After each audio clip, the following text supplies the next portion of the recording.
और अब भिंड से आपको बड़ी खबर दिखाते हैं, जहां घर के बाहर अंतिम संस्कार किया गया है। बारिश के कारण घर के बाहर ही अंतिम संस्कार करना पड़ा। गांव में शमशान घाट नहीं है। महुआरपुर गांव का ये पूरा मामला बताया जा रहा है, तो घर के बाहर ही अंतिम संस्कार करना पड़ा बारिश की वजह से। बताया जा रहा है कि इस गाँव में, जहाँ की खबर हम आपको दिखा रहे हैं, वहाँ पे शमशान घाट नहीं है और मनोहरपुर गाँव का ये पूरा मामला बताया जा रहा है। और जरा जानकारी के लिए हमारे संवाददाता सत्येंद्र हमारे साथ जुड़े। सत्येंद्र, प्रशासन लगातार ये बात कहते आता है कि पूरी व्यवस्थाएं की जाएंगी सभी गांवों में, सभी ग्रामीण इलाकों में, लेकिन एक ऐसी व्यवस्था है कि बारिश की वजह से बाहर ही अंतिम संस्कार करना पड़ा घर के। राज्य सरकार या जिला प्रशासन की बात की जाए तो ये काफी चिंताजनक, दोनों के लिए गंभीर मामला है। चूंकि शमशान घाट और रास्ता दोनों न होने के कारण से चूंकि ग्रामीणों ने मजबूरी में घर के बाहर अंतिम संस्कार करने को मजबूर हुए और उसके बाद 5 से 6 घंटे तक जो शव था मृतक का वो घर के बाहर रखा रहा। उसके बाद उन्होंने टीन सेट लगाकर घर के बाहर ही अंतिम संस्कार किया है।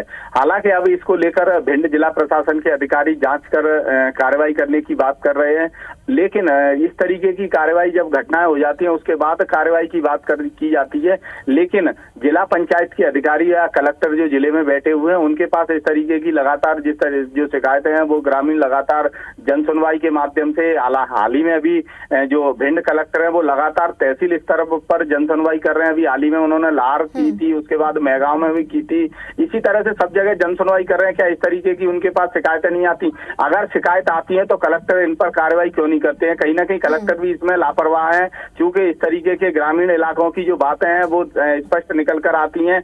और अमूमन देखा जाता है कि ग्रामीण इलाकों में शमशान घाट के नाम पर पैसे भी निकाल लिए जाते हैं सरपंचों द्वारा, जिला पंचायत और जनपद के द्वारा, लेकिन वहां पर निर्माण कार्य नहीं कराए जाते हैं। उसी क्रम में ना इस गांव में शमशान घाट है और ना ही उसके निकलने कहीं ग्रामीण अगर चूंकि जंगल की तरफ ले जाते हैं और जंगल में जाकर भी गाँव के लोग अंतिम संस्कार करते हैं। नदी के किनारे भी अंतिम संस्कार पूर्व में भी किया जाता था, तो अब भी कर देते हैं। लेकिन जब रास्ता ही नहीं है तो वो अंतिम जंगल तक पहुंचेंगे कैसे? तो ये भी बड़ा सवाल था। इस कारण से उन्होंने घर के बाहर ही सारे रिश्तेदार नातेदार इकट्ठे हुए और उसके बाद उन्होंने घर के बाहर। क्या बता रहे हैं कि पहले भी ऐसे कई घटनाएं यहाँ पर घटित हो चुकी है शमशान घाट नहीं होने की वजह से, और इस वक्त आपने बताया कि कार्रवाई की बात की गई है, लेकिन सबसे बड़ा सवाल तो यही है कि अब तक यहाँ पर शमशान घाट बनाया क्यों नहीं गया। बहुत बहुत शुक्रिया तमाम जानकारी के लिए।